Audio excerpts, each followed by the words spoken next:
Hey, good morning from the Hashknife. Well, it's about at 5:30, 6 o'clock, and right there you can see a coyote. We're just kind of pushing off,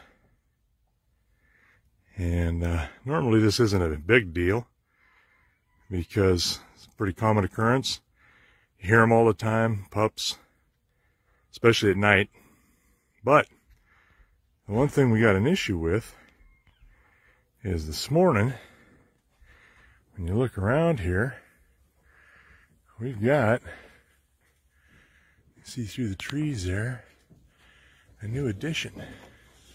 Finally, one of the mares just had her baby. It's just up, and we'll get another picture here in a moment and get a little closer and start the handling process on this little guy. Alright, you see that coyote has not left and is laying right by that tree. Maybe we whistle, move, we can get him to get out of here, but we're trying to keep him from eating this baby colt. As people say, oh, coyotes don't do that, but they're predators. They're just like doing the best they can to stay alive, and taking things that are small and weak are the easiest. Only taking the sick is a fallacy. They'll take whatever they can. And he hasn't moved off. He's pretty brave. So we're going to come over and get this little colt and Mama and bring him in closer, and then we can start the imprinting process on the colt. All right. More to come. All right. Here's the value of feeding these horses. Just about the time that they're going to foal, we can get our hands on them. Look how she left that baby come in here, and now we can use this grain as a tool. I know, I see him over there. She's looking right. She knows he's over there. It's okay, honey. It's okay. Oh, good baby. Good baby. Use this as a tool to get a hold of this colt whenever we want by getting a hold of the baby.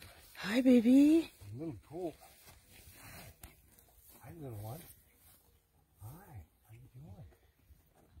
Hi. Hi. Yeah. You're gorgeous.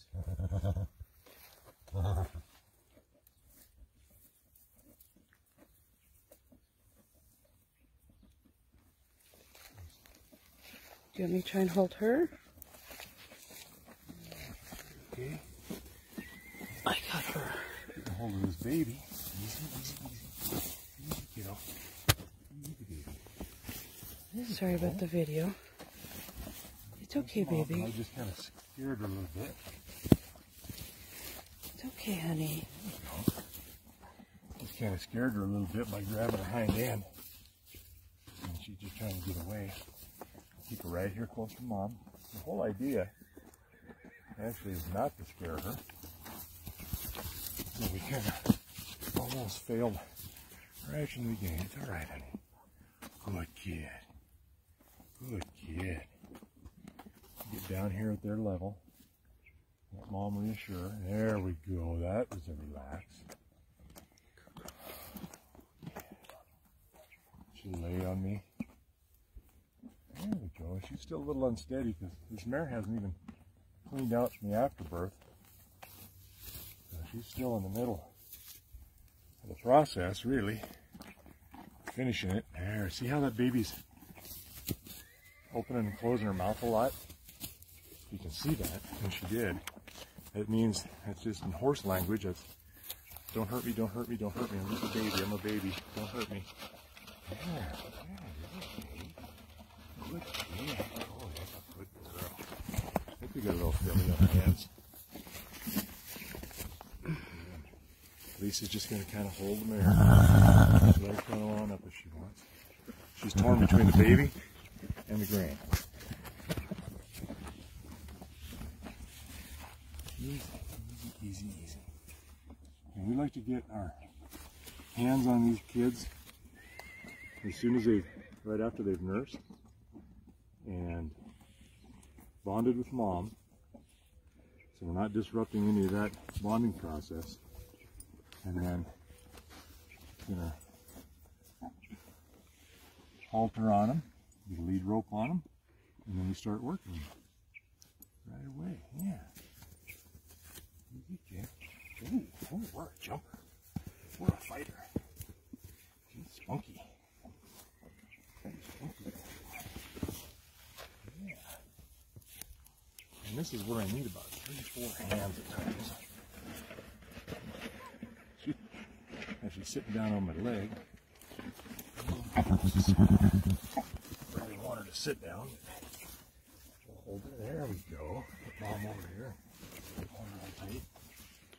Do you want me to shut this off? And no, you're good.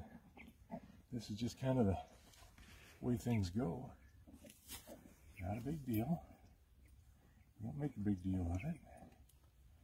There we go. Oh, look at that. You get something just like Mom. That's pretty on the face. okay. Oh. You me take Mom and you take baby? Well, we'll let baby just kind of struggle along. Okay. Good kid. Oh, okay. Good kid. Yeah, got a little filly. And she, with her coloring and her sire, she'll probably turn gray, believe it or not. She's got all the look of a gray colt. Even on her nose. Yeah. Starting to turn a little gray.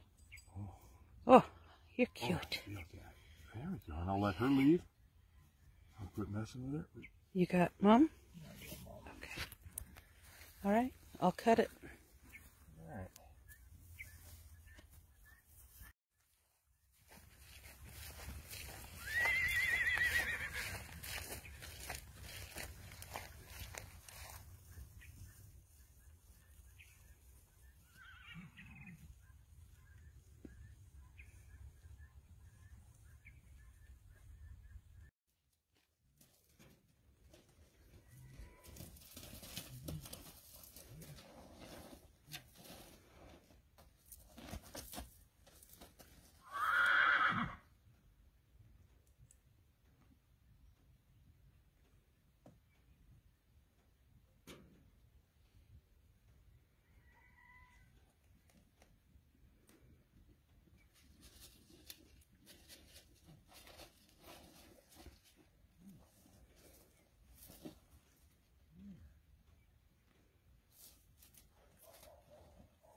So important. The first little bit is kind of a struggle. It's so important to get our hands on and have them accept that this is just normal stuff.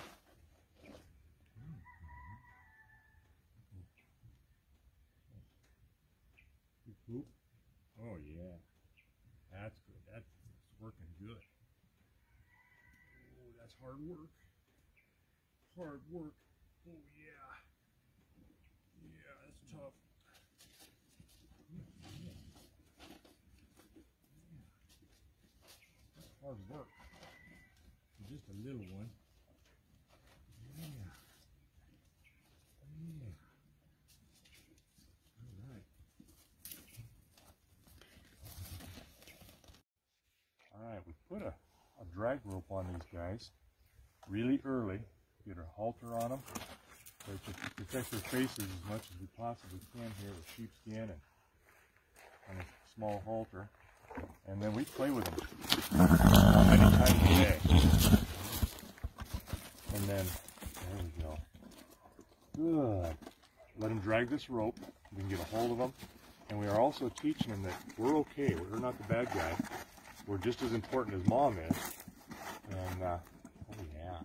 And that way we can get our hands all over them. We can put feet up. We can put our fingers in their mouths, and the nose, and their ears. All of those sorts of things that you want to be able to do is a very basic handling skill. And they learn in a hurry that they can also lead or be led with this rope. And that'll come over the next, week or 10 days. We'll do this many times a day, 3 to 5 to 6, or however many we can stand with all the other work we got to do. And that's just part of the imprinting process. So we'll just let her drag this rope, and learn what life is going to be about. Good morning from the Hashknife. Just want to play with baby.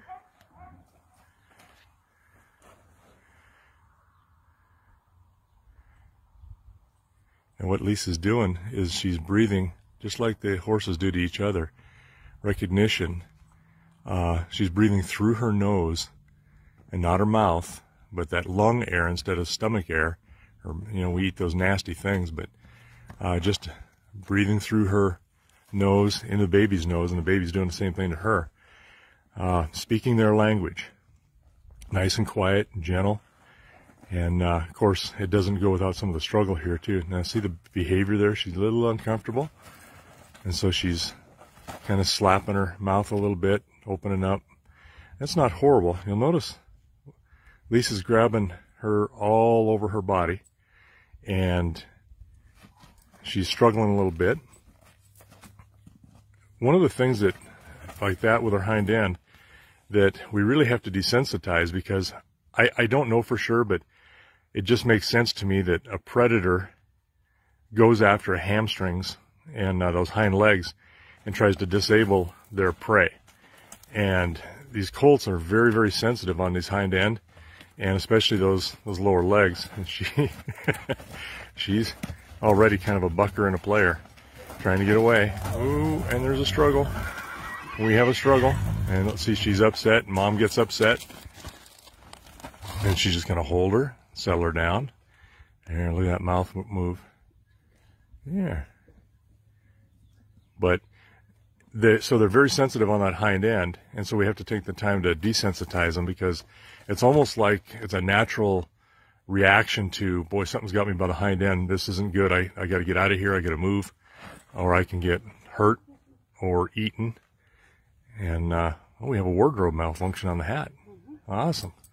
So it's just a matter of spending a little time here. I will also tell you that this isn't just about touching them and getting them used to it. It's 90% of that the first couple of days.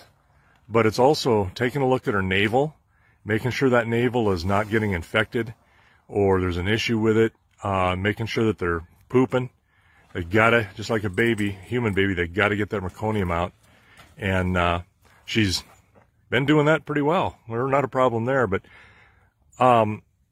she did not foal in this barnyard. There's manure in here.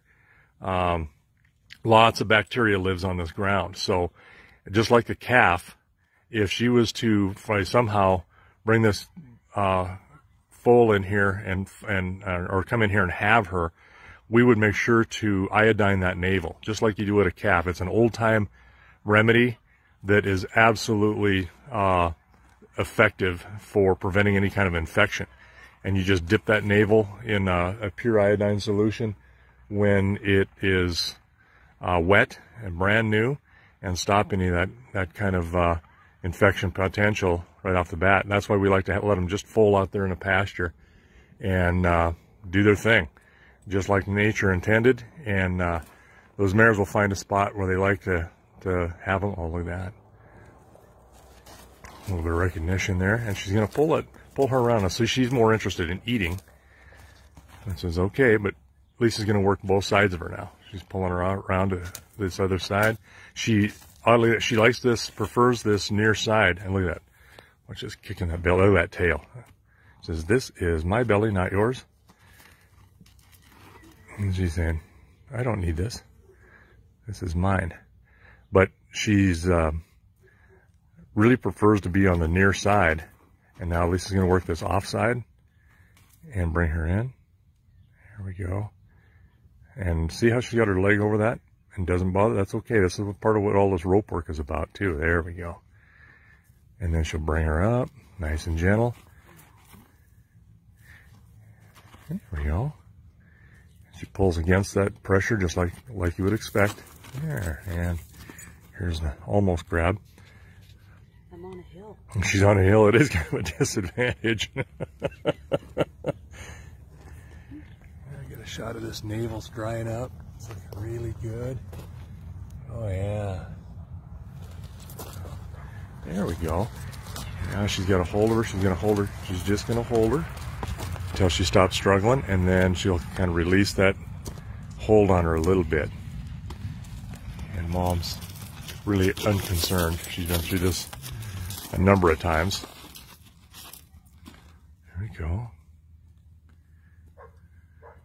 And she will get to where she enjoys this just being touched. And it won't take very long. Within probably a week, 10 days, about the time that this imprinting is finished, and this is kind of one of the ways we know it's finished, is that this colt, when you come out, will actually leave the mare and come out, and and she'll come to you for some of this attention. And they get very, very precocious very quickly. They think the whole world belongs to them, and there's no reason they wouldn't. There we go. All right, she's just going to let her go. Let her drag this rope around. And we'll give it some time, give her a few hours. And Lisa's going to go get some grain for the mare. This mare's not really a problem, getting her to settle down or be calm when she's handling the colt, because she's been through this a bunch. This mare is, believe it or not, 19 years old, and she's in great shape, still able to produce, and will continue to produce, I believe, until we see a reason not to. If she starts to lose a lot of weight, not handle a colt, or to be able to support the colt without harming her, in other words, getting real thin, and they do take some out of them, take some weight off of them.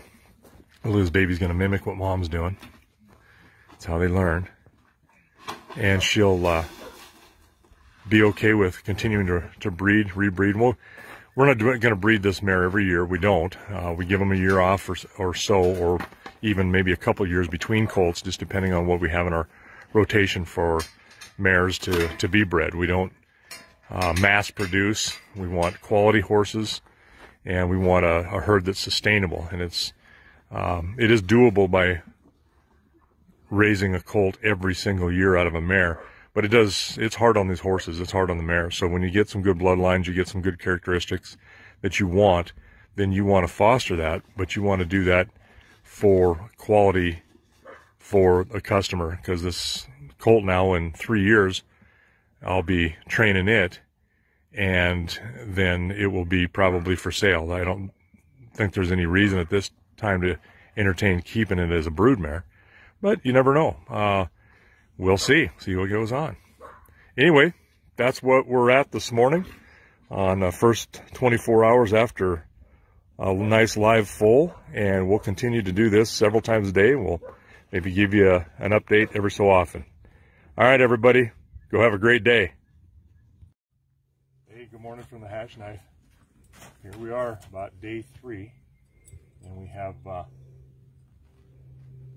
change in guard here. I get to do this morning, and we're doing this a couple times a day, and as much often as we can, and still get some fencing in, things like that. But you notice how we're low, and we didn't talk about this too much. Oh, good girl. Good. We didn't talk about it so much in that if you stand up over these colts, they're really intimidated, and it's, again, that predator-prey kind of signaling. So that's why we stay low like this. Get down on our knees, get down to their level, and that way we can also breathe their nose through our nose and into their nose, kind of say hi. And notice I'm just touching her, kind of keeping her close, rubbing on her, and she's still, I've got my arm around her hind end, and she's still a little resistant, but she's getting better. And then we're going to kind of swap ends here, which is much easier for me than it is for Lisa, because I've got kind of monkey-sized arms, a little stronger with the upper body strength, so I can kind of manhandle the horse around with it. There we go. This is what we do on one side, we got to do on the other. Hi, it's a whole new world over here, isn't it? Yeah, good girl. All right, well, more of the same. And it's always fun playing with these babies, but you guys go out and make it a good day before it gets hot. It's going to get warm today. Hello from the Hashknife. We're doing kind of an evening time session here this time, and she's coming along. We had one of the commenters talk a little bit about how they change over time, and they're so right. Those first couple of days, you notice my voice is now a little bit louder. She's a little less sensitive to that. Also a little less sensitive to some of the rubbing and scratching. And they do change. Every day is a tremendous leap in their sensibility of what they can tolerate. And right now we're working a little bit more on her belly. You'll notice I'll reach down and pick her feet up pretty well. She's not bad about it. Hold on to it until she relaxes. And then when she relaxes and doesn't want to take it, good girl, then I give it back. And it's kind of funny because their little minds can't take much. These sessions are short, very, very short. And you'll notice what will happen here is I'm going to put my hand under her girth. And notice, see how she's still got that little bit of fear, or really not liking something on that soft underbelly, but she's getting better and better all the time. And pick at it, but she's getting better. We'll hold on to it. And I'm putting some light pressure and then significantly moving towards a firmer grasp or firmer feel of her belly. And she knows that little tail. She is just not happy about it, but she's got to learn to tolerate it, and she'll be okay with it. And then I still work with something she likes, like this rubbing of her neck, her face, her ears. Really still, he's kind of lukewarm to some of it, but up here on her face, she's really starting to like some of the head rubs. There we go. And this is kind of a dangerous thing because this is where they get started being pushy. And you don't want to encourage that. I don't want the horse to be to push, bite, kick, or strike. Those are the 4 aggressive things that they can do. And when you allow them as a colt, they learn very, very quickly what they can get away with. And they do this with their mother. They'll push their mother around, try to put her into a spot or run in front of her and stop her. And it's really asserting themselves into getting what they want. And in those cases, most of the time, it's to get be able to nurse. And she's doing this on both sides. Going good, and I'm louder about it. Notice my voice is more normal instead of nice, quiet, trying to keep from scaring her, just like you would a little baby. The worst thing you can do with a little baby, in my opinion, is when they're tiny and you want them to nap, is to not make noise. Let those kids sleep, making all kinds of noise. Same thing with here. You're desensitizing them. I want this little guy, I want her to accept whatever we're going to do to her. And these butt rubs, they really start to like this. The later they get, they really start, there we go, start rubbing in and pushing into that rub. Look at that. Oh, that feels so good. I like that. And if it's pleasurable for them, they look at you as someone that they like, they can do things with. Pick that hind up, easy. And they accept you and want to be. There you go, good kid. Want to be with you. Oh yeah, good kid. Oh, and we're still eating just milk because we got a nice sweet breath, and we'll show you a little something that's going to be coming up here in the next 4 days or so.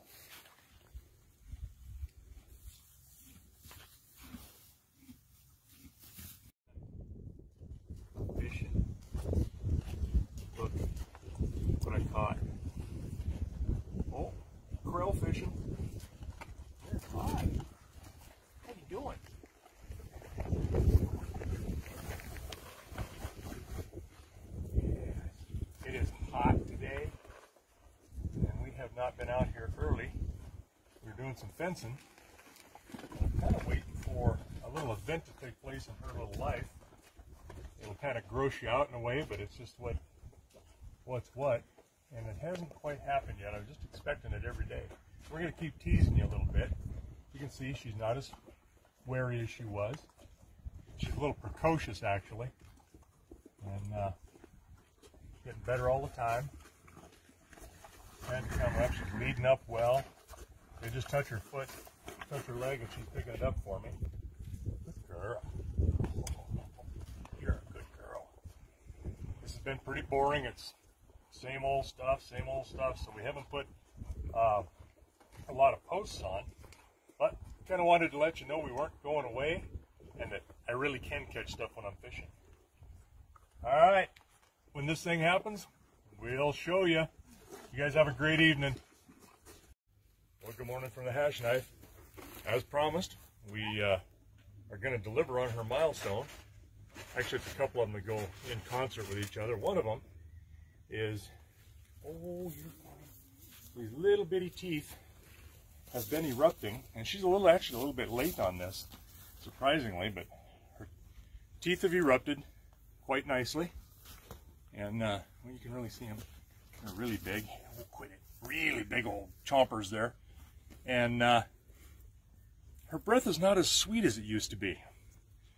So what happens is, even though she's the right age class to be able to get on a computer and master that and get a hold of Amazon and order some probiotics for her little gut, there's no other way for her to do that. And so what nature has taught her to do, or give her the instinct to do, is eat mom's poop.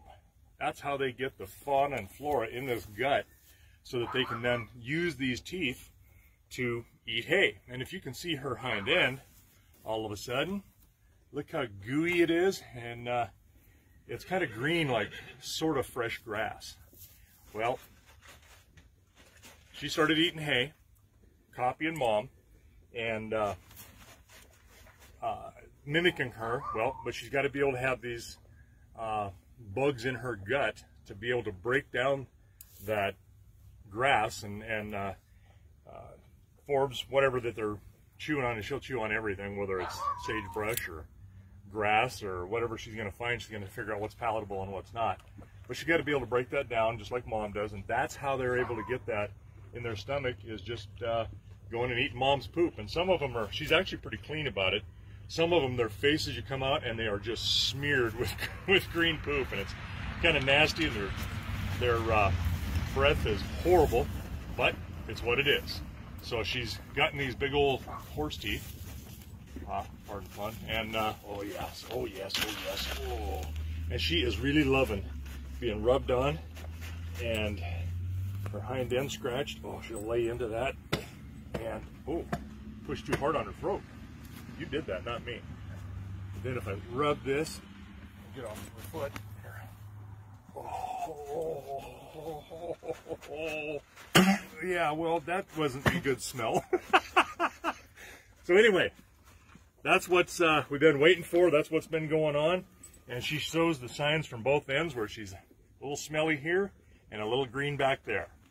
Anyway, things are coming right along, and we'll show you what she's up to here in another day or so. Maybe tomorrow we'll probably show where she's at with what we want her to be. Anyway, you guys, go out and have a great day. Good morning from the Hashknife. As you can see, we're getting this little colt where she's coming to me, leaving her mother, and this is exactly what we want to have happen. She's liking what she has to do with us, and kind of the experience she gets. Yeah, come here. Come a bit closer. There we go. And this is kind of a goal, once we get this far, and she wants to come up and play, wants to get some scratches, and she's not afraid of us, and we're able to touch her wherever we want, do whatever we want, willingly, on her own.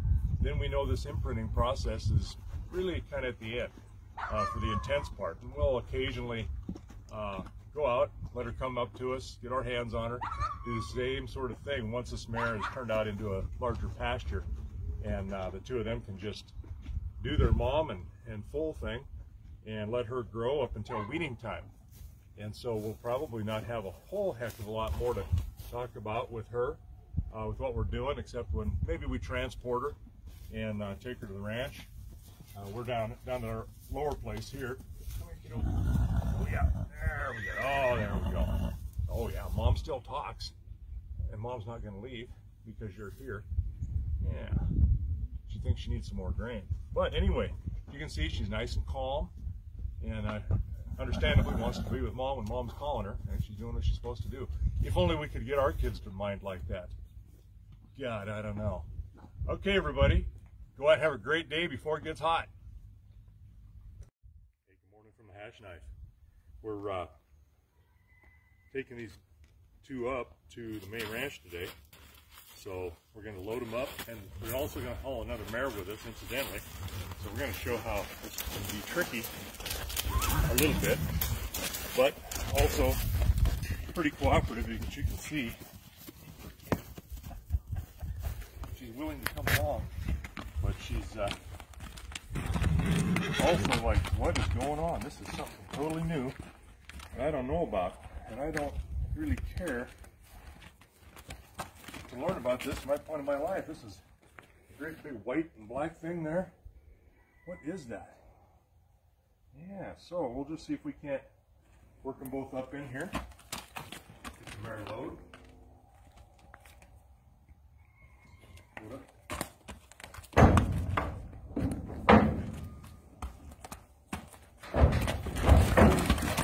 Easy, easy, easy. Here. Come here, son. Let me take you. Come on. Come on, son. Good girl. Good girl. Okay, so Lisa insists on needing an extra hand because I wanted to try to make it slow, but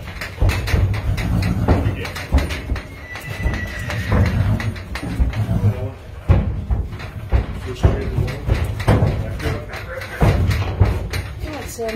Come on. You're okay. look at you. All right. And then we'll just tie the mare off. Hold her back. There we go.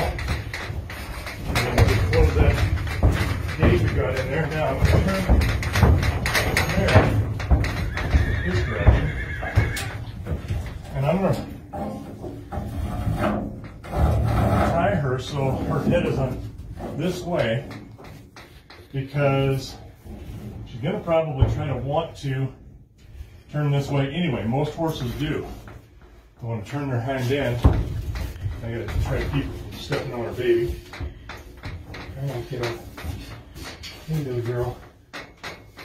Hey, little girl. There you go. And I'm just going to take her rope off of her for the ride up. But this gives her plenty of room to be able to move. There we go. On her up. She will turn that hind end the other direction anyway. Would you like to ride like this? There we go. And give her some separation between her and this other mare that's going to come in here. There we go. And I might just use this rope to secure this door. I don't think we need it, but you know, it doesn't hurt to be safe. And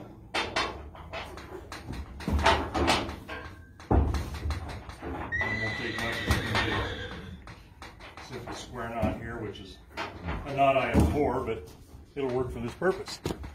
All right, and we'll grab this other mare so you can come along.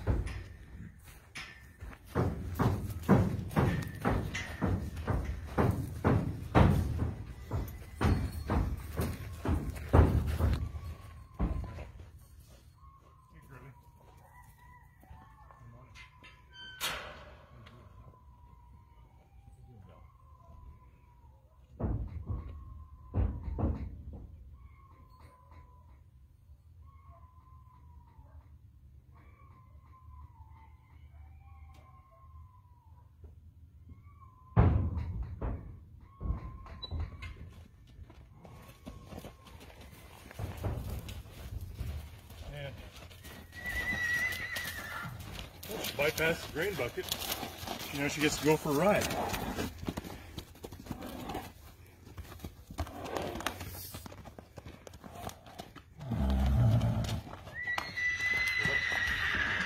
Put up. Put up.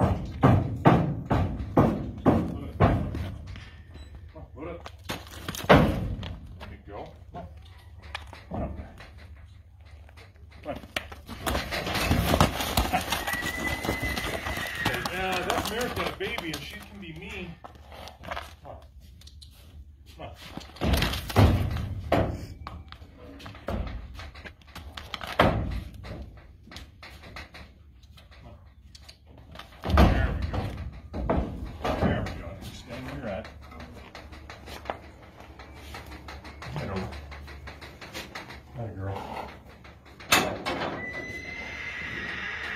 Tie her where she can't reach to her.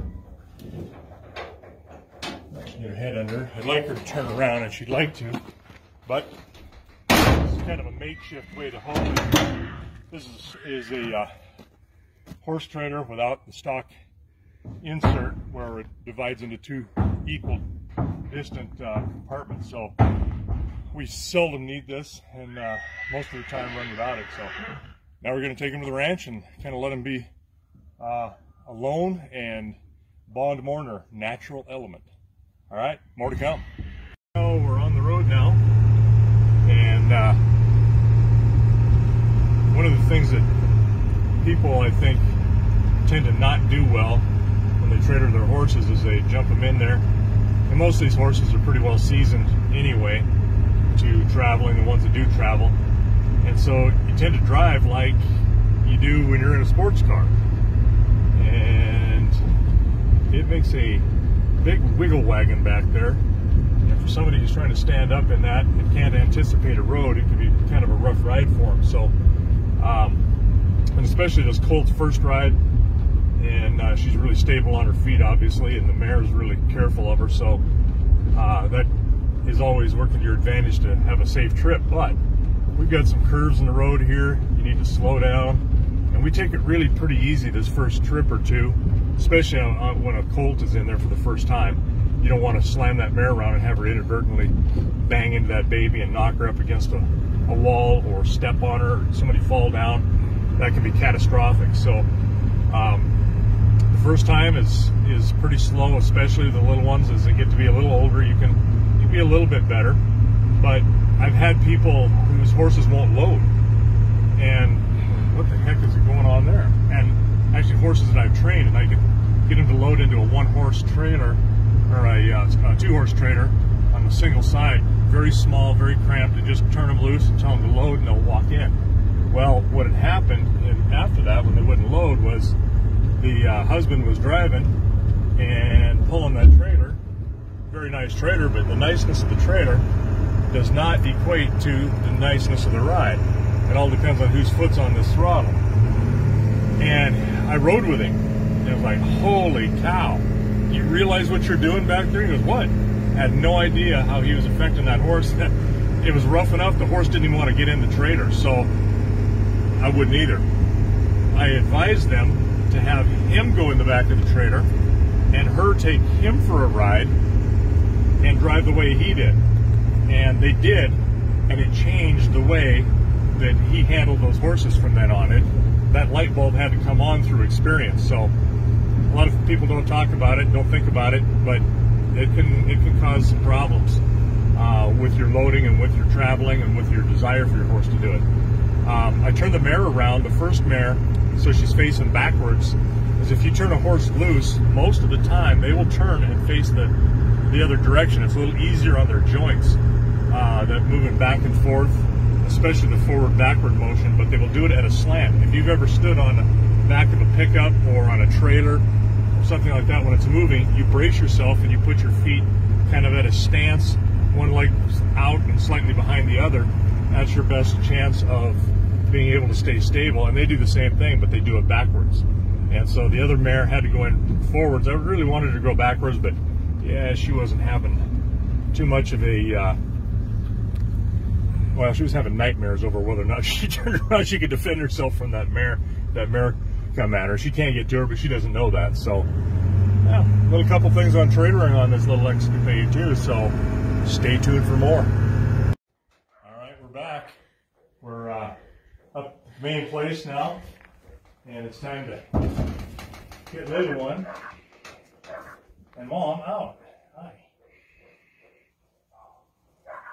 Oh, you hate that, I know. I know you hate that. There you go. There you go. Come around here. And Mom is pretty impatient. She pushed on me. And this is kind of a time when the rest of the horses are in. We're taking the one mare out, put her in the corral, and all the other horses came in. So this is kind of the peanut gallery, getting to see the new kid. And they're like a bunch of mothers with a newborn at a nursery. Oh, this is going to take. Good step, little one. Oh, big step. Okay. And let me take her.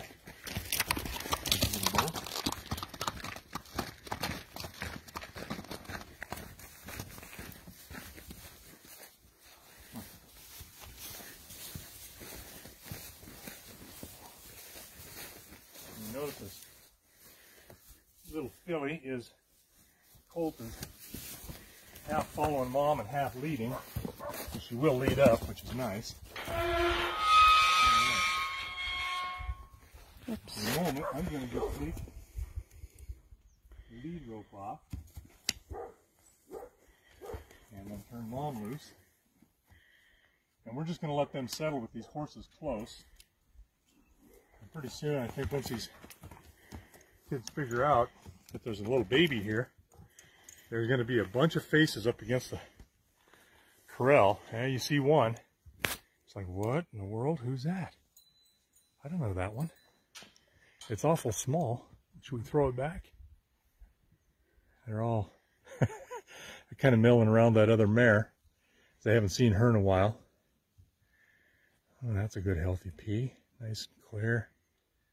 Everything looks good. Always checking the health on these guys. Every time they do something, you watch to see if it's normal, if it's okay. And these guys are on they haven't been in this corral for a while, these bigger ones, or the bigger herds, so, well, that's a nice little walk on her. That's kind of a postcard.